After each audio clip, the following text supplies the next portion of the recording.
कभी होती है अपनों से, कभी होती है सपनों से, कभी अनजान राहों से, कभी गुमनाम नामों से, कभी होती है फूलों से, कभी बचपन के झूलों से, कभी बेइख्तियारी में, कभी पक्के असूलों से।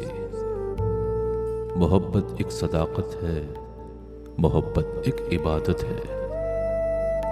दुखों में रोल देती है, दर्द अनमोल देती है,